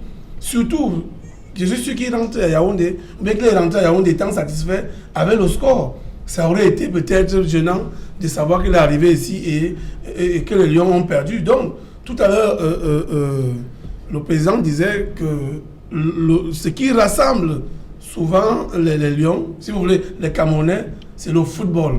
Et justement, tout ce qui concerne le football doit être pris au sérieux parce qu'en réalité, ça peut également nous faire perdre un peu tout ce que nous avons au quotidien, les querelles, les autres combats que nous avons ça et là, et nous nous retrouvons autour, c'est pas d'une bouteille d'eau, en regardant la télévision, ou bien au stade, en commentant le match. Donc la pandémie qui nous empêche d'accéder au stade, on espère bien que, j'ai vu les talibans à l'école, on espère bien qu'ils pourront trouver une potion magique de notre grand-mère au village pour éradiquer cette affaire-là, pour que quand le chant se tiendra au Cameroun, justement que les Camerounais aient accès au stade. Mais c'est un symbole très fort, et surtout que l'histoire retient que c'est le stade, la réunification. Je crois que ce nom-là, ou alors ce stade-là est vraiment symbolique, ça porte un symbole également très fort, avec la situation que nous avons, avec nos deux régions concernées. Donc il faut bien que ça aurait été bien que nous soyons tous dans ce stade-là pour applaudir, acclamer les Lions, mais malheureusement le Covid-19 nous en a empêchés. Voilà, sur cette situation d'abord d'Ilian Cohen, l'amour des Camerounais vis-à-vis pour leur équipe. Hein. Oui, c'est manifesté une fois de plus. Effectivement, les Camerounais. Vous pouvez faire ça vous partez chez vous, vous venez vous placer juste. Oui, je suis Camerounais. Oui. Pourquoi? Effectivement, c'est. Non, je dis parce que. Oui, pour le faire, hein. Bien sûr, nous avons. Pour venir. Quand les Lions ont remporté. Attendre aux abords du stade. J'essaie d'imaginer où vous êtes entré. Vous êtes en train d'orienter mon regard. Oui. Oui, peut-être non, parce que. Aux abords du stade, voyez-vous. J'ai dit tout à l'heure qu'il n'y avait pas un écran géant, par exemple, où on pouvait vivre. J'ai dit donc malgré l'absence de l'écran même si on géant, n'était pas directement dans le stade, oui. Et c'est pénible, c'est très désolant. Mais s'il faut revenir sur l'amour du football, les Camerounais ont longtemps manifesté cet amour. C'est-à-dire, c'est dans notre ADN. Des moments, on oublie carrément qu'on a des problèmes basiques, parce qu'il y a une compétition où le Cameroun participe. C'est pour ça que je reste toujours un peu très mal à l'aise de voir que effectivement, avec cette envie, cet engouement des Camerounais de supporter leur équipe à fond, on ne leur sert pas toujours ce qu'il faut. On ne leur donne pas, du moins, on ne leur sert pas cet espace où ils peuvent manifester leur joie. Les gens sont prêts, ils quittent de Yaoundé, certains quitteront même des fins fonds villages. Donc pour vous, il fallait au minimum, il fallait au moins les grands géants pour eux à l'extérieur. Au moins pour respecter, pour respecter ces amoureux du football que nous sommes. Il fallait au moins qu'on mette un écran géant à l'extérieur du stade pour que les Camerounais qui étaient là vivent ce qui se passe dans le stade. Mais malheureusement, ça n'a pas été fait. Et puis bon, c'est désolant. Tout ce qu'on souhaite, c'est que tel qu'on l'a dit ici, si le gouvernement nous entend, s'ils n'ont pas lapidé Equinox comme certains semblent le faire, les amis de le panéliste ici semblent le faire, s'ils comprennent cet appel, et on est tous très conscients que la Covid, justement, est en train de faire ses effets. On ne va pas imposer au gouvernement d'aller à contre-vent de ce que la FIFA recommande en permettant aux supporters d'entrer dans les stades. Mais au moins, on peut servir ces supporters d'un espace où ils peuvent partager, peuvent communier avec leur équipe et faire des écrans à l'extérieur des stades. Et je crois que ce sera plutôt une bonne ambiance pour tout le monde. Voilà, on a quand même vu, on parle de Covid, mais vous avez vu comment ils étaient à l'extérieur là? C'est les uns comme les autres? Le football, c'est... Le Covid, c'est seulement à l'intérieur du stade. Non, nous avons vu plusieurs manifestations au Cameroun. C'est donc quoi le problème? Non, moi je voudrais dire tout simplement à ceux qui gèrent le football camerounais de savoir que les Camerounais aiment leur pays. Les Camerounais aiment le football. Et à partir de là, je me rappelle, il y a des années, quand vous allez voir le match de Racing ou bien l'Union Bamboutos, vous sentez l'engouement des Camerounais qui aiment le football. Et c'est ça qui nous rassemble. Alors, je voudrais dire tout simplement la FECAFOOT aujourd'hui et la Ligue qui sont en train de bagarrer aujourd'hui pour dire, parce que nous nous rappelons, il y a quelques semaines, on avait donné l'impression qu'on pouvait avoir au moins 300 à 400 personnes au stade. Mais il dit qu'il fallait quand même faire quelque chose pour ceux-là qui sont venus. En réalité, si on ne pouvait pas entrer au stade, je crois que la FECAFOOT devait prendre des dispositions pour qu'il y ait au moins l'écran géant qui permet à ces Camerounais-là de se féliciter au moins d'être au moins contents de leur équipe. Parce que j'étais à Yaoundé hier, j'ai vu comment les Camerounais suivaient en direct la chaîne nationale pour dire au moins que nous on aime encore notre pays, nous on aime encore notre équipe de Fagnon. Donc il est important aujourd'hui que les gens sachent, au-delà de leurs intérêts, que la seule chose qui réunit les Camerounais, c'est le football. Et pour que nous voyons des pays aujourd'hui, je vois le Gabon aujourd'hui qui devient au-delà de, je veux dire, ils n'ont pas la même capacité de réaction en termes de football que nous, mais en termes d'organisation, ils sont plus avancés que nous. Qu'est-ce qu'il faut? Alors, les gens qui bagarrent chaque jour à la FECAFOOT, qui bagarrent les amis de mon frère Pensi, qui sachent au moins que nous, on ne veut pas leur argent. La seule chose que nous voulons aujourd'hui, nous voulons le football. Nous voulons du beau football. Parce que il est impossible à la plupart des Camerounais au lieu d'aller voir les matchs de la deuxième division, première division. Alors que c'est ça qui fait de notre football, c'est la fierté de la nation. Alors il est important aujourd'hui qu'on met l'accent sur le football. Nous ne pouvons pas comprendre. Regardez les mamans qui sont allées dans les rues hier parce qu'ils voulaient voir les lions. N'importe qui voulait toucher combien de fois s'ils étaient au stade.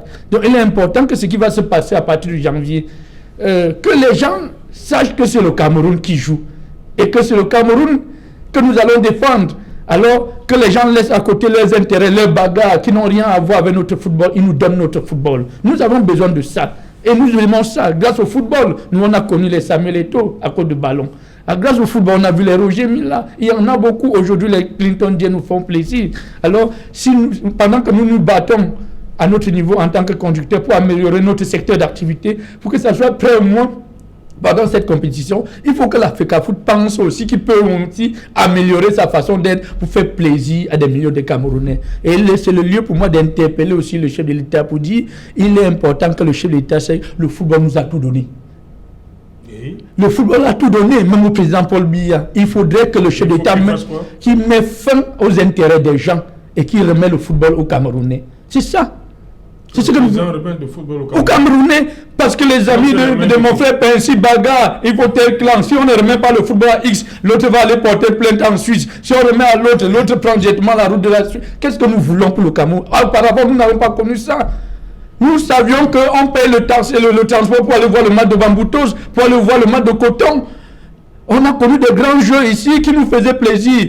Aujourd'hui, il est impossible de voir encore ce type de football à cause de leurs intérêts. Les intérêts de qui? De Maître Pensé? Ses amis. Ses amis. Ils sont ensemble. Même aujourd'hui, s'il dit le contraire, il a milité pendant longtemps dans ce clan-là. Il a milité? Il a milité, il le sait. Il le sait. Il a défendu ça. Qui? Mon frère Pensy, il le sait. Je lui supplie qu'il transmet encore mon message. C'est le message des motos Tarsiman. Il transmet à qui? Lui, il transmet à l'Africa Foot. Il le sait. Mais l'Africa Foot est dirigé L'Africa Foot, non, c'est vous. Même si aujourd'hui tu dis que tu avais le général, même si tu supportes le général, c'est tout.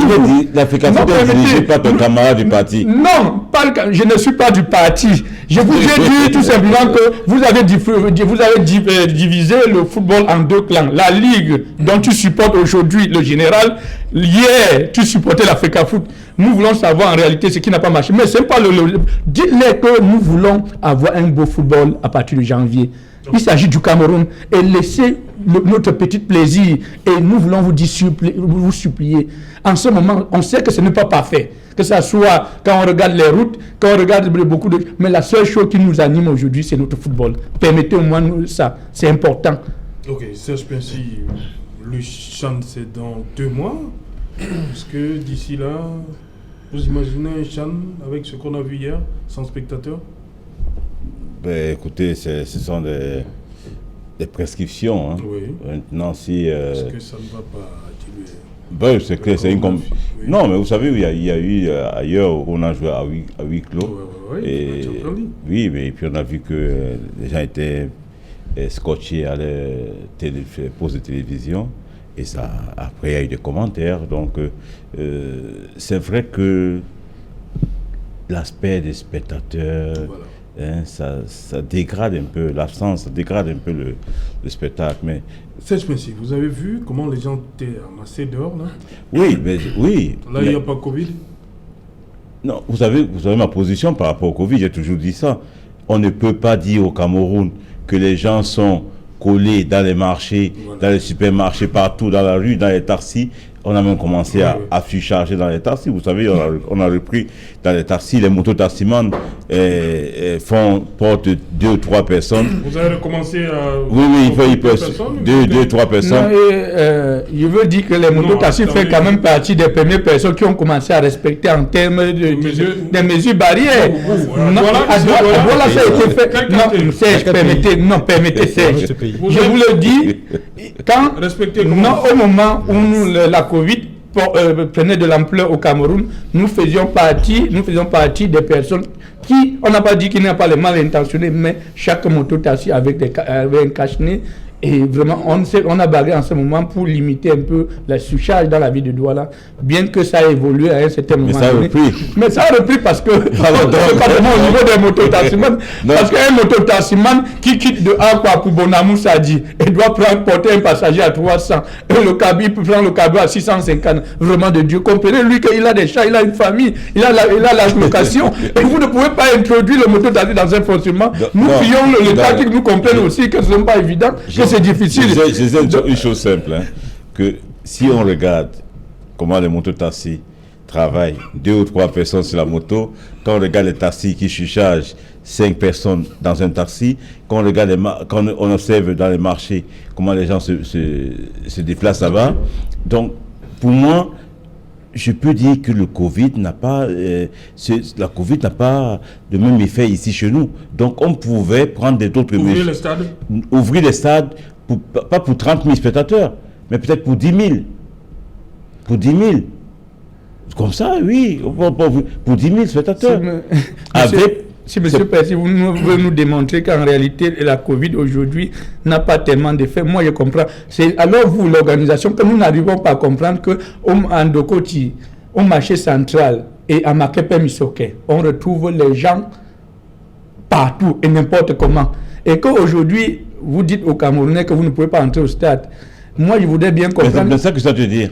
Je voudrais bien comprendre en réalité quelle est la différence entre le stade ou bien l'église que nous fréquentons chaque jour et le stade, est-ce que c'est mieux le marché. Je ne sais pas si c'est mieux le marché. Est-ce qu'au départ, peut-être, je ne sais pas si ta position a évolué, est-ce que vous n'avez pas prévu au départ, pendant que vous aviez organisé la CAN, ou bien pendant qu'il y avait la Covid, on ne pouvait pas créer des possibilités parce qu'il y a des pays aujourd'hui où on permet au moins à quelques supporters quand même d'entrer au stade. Oui, mais pas quand même 5 000, mais quand même on montre au moins... Oui, donc je disais que le stade de la personne... 10 000. 30 000, on peut peut-être 10 000, peut-être 5 000 à Bépanda, on peut faire entrer.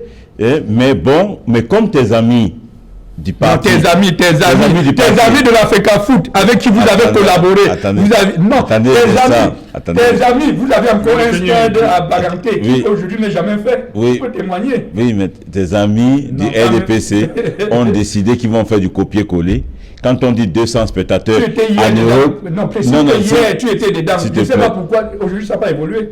Quand on dit en Europe que c'est 200 spectateurs, ils copient directement 200 spectateurs, sans aucune base.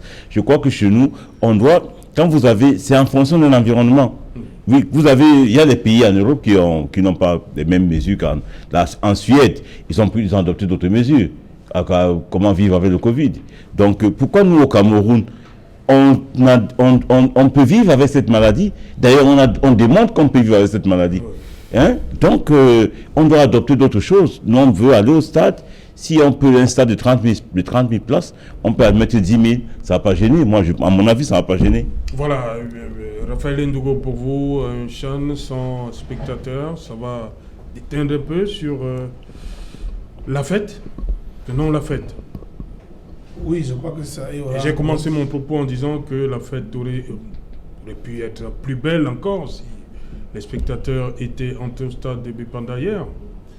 Il risque d'avoir un souci, mais je crois que là où les Lions du CHAN seront, on va dire, dans leur poule, oui. On va trouver les mécanismes. C'est pour ça. Seulement pour les Lions. Prenons là, parce que vous savez, les spectateurs iront d'abord supporter leur pays. Maintenant, ceux qui sont libres... Personne au stade, c'est pour toutes les équipes. Hein. Je suis d'accord, mais sauf que on ira beaucoup plus au stade quand les Lions vont jouer. Ou si vous voulez, quand les Lions, rappelez-le comme ça. Donc, ce qui est donc là, c'est qu'il faut trouver les mécanismes. C'est dire, que Maître Pensi est... non, Serge Pensi. Voilà, Serge Pensi. Ouais, c'est le même nom. Donc, si...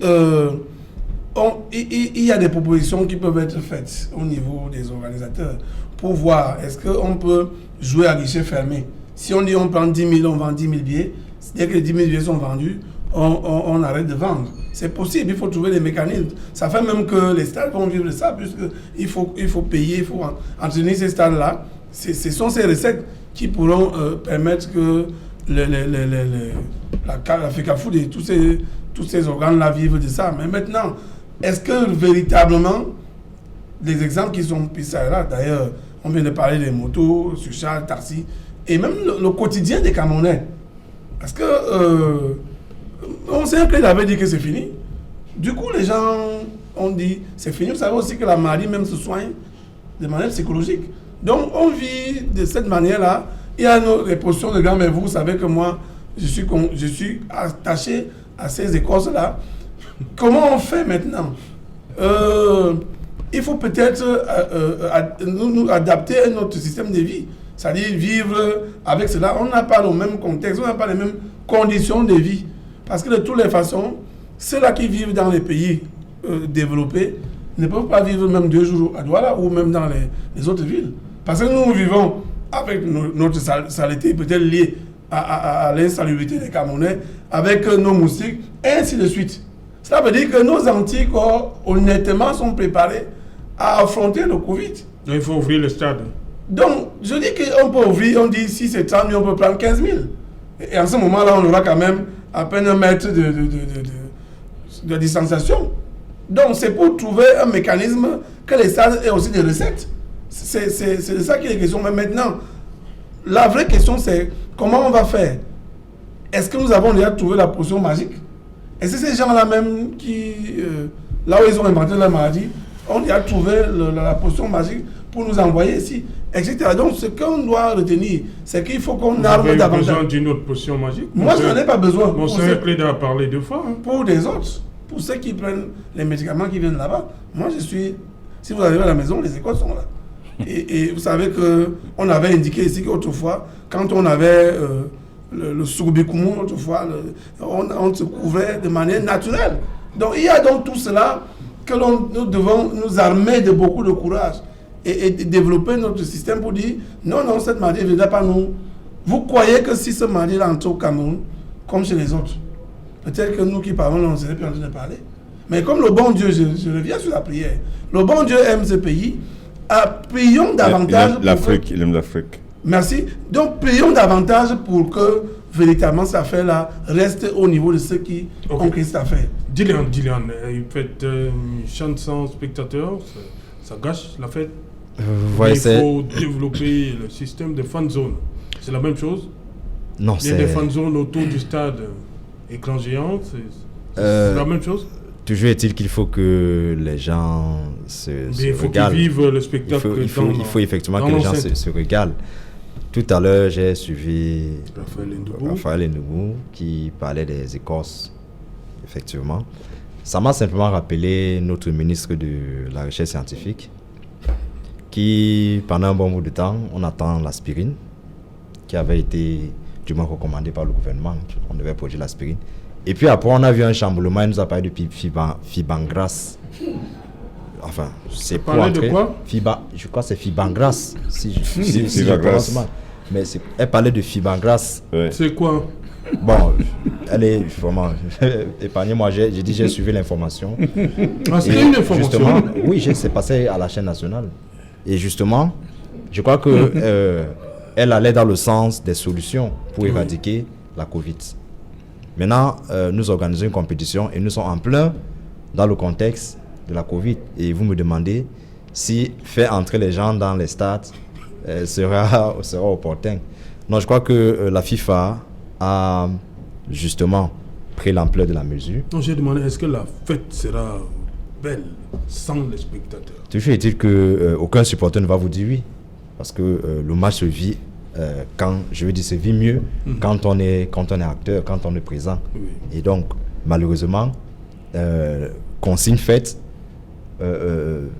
malheureusement, on devrait, moi je dis, peut-être pour pallier à cela, puisqu'on a parlé tout à l'heure des populations qui se retrouvent au marché, qui s'entremêlent, et on ne parle pas de la Covid, et jamais ni la FIFA, ni les gouvernements ne se sont levés au créneau pour dire, même les marchés, respecter les distanciations sociales. On peut donc comprendre qu'on ne va pas réduire la liberté des supporters à savourer leurs différents pays lors de ces compétitions. Et j'aborde, et je suis tout à fait d'accord qu'au lieu de 30 000 places, on peut en mettre 10 000 et mettre un semblant de dispositif qui respecte au moins ces mesures de distanciation sociale et permettre au moins que ceux qui veulent... Les spectateurs avec des cache-nez un peu? Oui, effectivement, les spectateurs avec les cache-nez permettent à ceux qui veulent savourer la fête de se sentir à l'aise, de se sentir libre de le faire.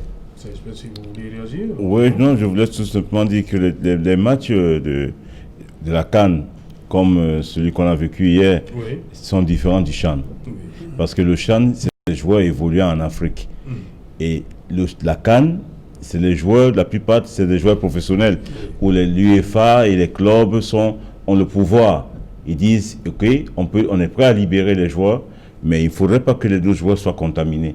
Donc, on doit respecter toutes les procédures pour que les joueurs soient protégés. Donc, quand des joueurs viennent ici, on ne veut rien, ils prennent toutes les mesures pour que les joueurs soient protégés, parce que quand ils rentrent dans leur club, ils ne doivent pas ramener la maladie là-bas. Donc, c'est peut-être pour ça. Mais les joueurs qui évoluent en Afrique, je crois qu'on devrait prendre d'autres mesures. Mais comme on est paresseux, comme on refuse de travailler, on va faire du copier-coller. C'est plus facile de dire, OK, on joue à huis clos et facile. Parlons un peu des fan zones.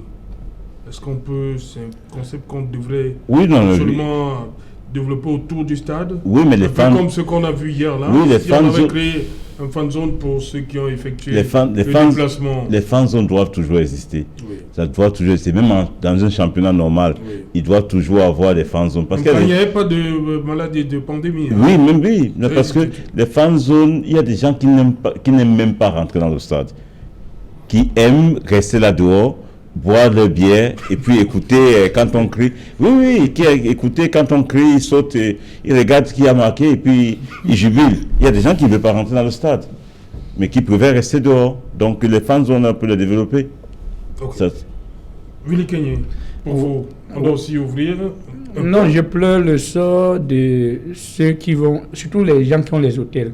Parce que quand vous avez les hôtels, surtout dans notre pays, vous espérez avoir un peu de sous. Et dans le contexte actuel, est-ce qu'il est évident aux supporters des équipes qui arrivent au Cameroun là, de faire des déplacements à partir du moment où on sait qu'on ne doit pas entrer au stade, on ne doit pas aller accompagner son équipe au stade? C'est la question dont je me pose aujourd'hui. Quels sont les moyens? Comment est-ce qu'on va vivre cette compétition? Alors, nous avons des équipes qui vont quitter dans des différents pays pour arriver chez nous. Ils vont venir seuls ou ils vont se faire accompagner. Ou les supporters là vont venir se placer aussi dans la rue, comme nos supporters camerounais. Donc ça devient un peu compliqué. Il voudrait que ce problème de Covid là puisse être revu par la FIFA, parce qu'en réalité... C'est la FIFA qui doit faire comment? Non, parce qu'à partir du moment où le médecin, ou bien ceux qui sont à charge, je veux dire le ministère de la Santé, qui nous fait comprendre à travers le cache-nez, on peut éviter un certain nombre de choses. À travers le lavage des mains, on peut éviter beaucoup de choses. Est-ce qu'on peut mettre ces moyens-là à disposition ou bien à l'entrée des stades? Ça permet à ce que les différents supporters entrent au stade en prenant des écarts pour pouvoir vivre en direct les différents matchs qui vont se jouer, que ce soit à Douala et dans d'autres villes. Donc je pense que vraiment, de Dieu, il est important qu'on mette l'accent sur la réflexion, que les amis de mon frère Serge Pensy ne pensent pas seulement utiliser ou bien prendre des positions qui les avantagent à eux. Mais je voudrais profiter de l'occasion pour dire qu'en ce moment, nous avions à notre niveau, en ce qui nous concerne, parce que nous savions qu'en ce qui concerne, quand on parle de compétition ou bien quand on parle de la vie, la première règle, c'est la sécurité. Alors nous constatons dans notre secteur actuellement, il y a l'insécurité. Et donc il est important que nous identifions nos milliers de mototaximens pour éviter le pire. Parce que ce qui se passe dans notre secteur, c'est qu'il y a des gens qui profitent de l'occasion, ils utilisent les mototaxis pour aller agresser. Vous avez identifié 5 000. Il y a 500 000. Hein. Non, je voulais vous dire, les mototaxis sont organisés dans la ville de Douala par arrondissement. Oui. Nous avions 5 arrondissements. Nous avions 5 arrondissements. Oui, chaque arrondissement doit prendre les dispositions pour pouvoir identifier dans sa zone de compétence et rendre compte à la mairie de la ville. Donc tout est déjà... Oui, mais tout n'est pas question d'identifier seulement. Mais maintenant aussi, le civisme dans la route, dans la rue, comment on conduit et tout ça là. Parce que quand tu regardes, quand il y a l'embouteillage et tout ça là, ils ne respectent pas, ils traversent de l'autre côté, ils roulent à sens interdit et tout. Vous venez de dire qu'il n'y a pas de route. C'est ce que vous avez dit. Non. C'est ce que vous avez dit. Vous avez dit qu'il n'y a pas de route. Maintenant, autant de milliers de mototaxis qui ça vous donne le droit et le pouvoir de violer le code de la route au Cameroun, parce que les mototaxis sont violés. Vous avez combien de personnes dans votre famille qui arrivent à Douala et prennent la moto comme ça? Dès qu'il achète la moto, il tombe sur la route, il commence à conduire. Vous avez appris le code de la route? C'est notre faute. Appréciez moi ce que nous sommes en train de faire. Il y a beaucoup de Camerounais qui arrivent aujourd'hui et que leur intérêt, c'est d'acheter la moto. À partir du moment où ils achètent la moto, ils ce qui vous intéresse, c'est le gain. Ce qui vous intéresse, c'est le gain. C'est le gain qui vous intéresse. Que nous avions saisi plusieurs personnes qui nous accompagnent pour professionnaliser notre secteur. Écoutez, arrêtez de violer le code de la route. Vous ne pouvez pas, même chez vos enfants, vous ne pouvez pas venir une fois dire que la récréation est terminée. C'est Serge. Il est important d'éduquer l'enfant. C'est peut-être que vous envoyez les enfants à l'école. Mais depuis que vous parlez d'éducation, nous avons entamé la formation, on parle de civisme. Mais ceux qui ne peuvent pas le code de la route, ceux qui ne peuvent pas se faire même ceux qui ne peuvent pas respecter le code de la route, mais lisez le code. Il faut respecter le code de la route. Combien de personnes dans votre famille? Vous imaginez tout le monde. Ils sont nombreux. Vous imaginez les taximans ne respectent le code de la route parce que vous violez tout le code de la route. Vous ne respectez rien du tout. Merci. Dans quel état? Mais si ça, la seule différence, c'est que vous ne vivez pas à Douala, vous n'avez jamais fait la moto. Je vis pas à Vous Douala. n'avez jamais fait la moto. Vous ne connaissez Je rien suis de la dédié. moto. Non, vous ne connaissez rien de la moto. Du ballon. Moi, j'ai joué quand même dans le stade de Bali. Je sais pas La si moto vous avez n'est joué pas un dans- exemple. Non, c'est pour vous dire que, en réalité, vous ne maîtrisez pas la moto. Vous ne pouvez pas expliquer ce que vous ne connaissez moto, pas. c'est pas un Je exemple. parle de la moto parce que, grâce à la moto, j'ai bâti une vie. C'est ça qui vous intéresse, c'est le gain. C'est pas une histoire de gain. Vous ne pouvez pas éduquer la un moto du enfant RDPC. le même jour. La seule chose que nous faisons aujourd'hui, c'est de rendre ce secteur professionnel le comme le gain qui Rwanda. vous On ne intéresse. sait pas le gain comment. Le gain que vous avez construit votre Est-ce maison. qu'il y a autant de gains Vous avez- dans la moto que le ballon comme vous? Il n'y a pas autant de gains. C'est le gain qui vous Non, intéresse. il n'y a pas autant de gains. L'éthique ne vous Non, intéresse vous pas. regardez dans le football aujourd'hui parce qu'il y a les milliards. Il n'y a pas les milliards dans le secteur de moto. Nous, on fait, c'est la volonté. Ah bon, Nous, votre on- position du président, là, vous avez pas- il n'y a pas Merci. de milliards Un là-bas. moto-taxi peut décider de me donner 100 francs, mais chez vous, vous aviez les milliards qui viennent de la FIFA, vous bagarrez, vous vous entretuez parce qu'il y a la C'est la jeunesse milliards. jetant en Alors que pâture. chez nous, il y a la volonté pour bâtir C'est la une nation, désinvolture. il y a la volonté pour bâtir les secteurs, Oui, il y a la volonté volonté pour pour violer- identifier pour violer les comme la motos, route. pour les former. Merci. Non, Merci. c'est notre souhait. Vous s'érigez en Non, État dans un non, État. Non, C'est c'est ça. ce que vous dites. Merci Willy. Merci Willy. Raphaël Ndougo, on est à 2 mois. Il y a encore beaucoup à faire. Oui, bien évidemment. Voici un sujet qui est très important, même si ça semble risible, mais c'est un secteur d'activité qu'il faut véritablement toiletter, même après le CHAN, et avant même 2022, dans l'avenir. Parce qu'en réalité, qu'est-ce qui se passe? Il se passe qu'il y a 5 communes d'arrondissement à Douala. Il faut bien que dans chaque commune, que ces gens-là soient accompagnés. Ils doivent être éduqués parce que l'éducation ne finit pas. On peut tout simplement vous dire, écoutez, quand vous avez votre moto, vous portez deux passagers, vous-même, vous avez du mal à bien conduire. Et lorsque vous allez circuler à gauche, vous exposez ces gens que vous transportez, vous les mettez en danger. Toute cette petite éducation-là ne demande pas beaucoup d'argent. C'est tout simplement une question de volonté. Et j'espère que ces collègues qui nous regardent doivent comprendre que le métier là nourrit son homme. Tout à l'heure, je voulais dire à mon ami que le métier de moto-taximan nourrit son homme à Douala beaucoup plus. Parce qu'à Douala, ces gens-là sont des pères de famille. On les voit au quotidien. Il y a même, je crois en 2011, quand on a lancé le recrutement de 25 000 jeunes, beaucoup de jeunes ont abandonné parce qu'ils ont pensé que dans l'administration, que le salaire était consistant. Beaucoup sont partis de là. Ils préfèrent faire du petit métier, pour revenir dans ce qu'ils disaient, ils préfèrent faire du petit métier que de travailler et qu'ils soient payés peut-être à hauteur de 70, 60 000 francs. Et quand vous allez voir le gain, comme disait Serge Pessis, le gain d'un moto-taximan à la fin du mois, ce n'est pas à négliger. D'ailleurs, il vous a dit qu'il a bâti une vie.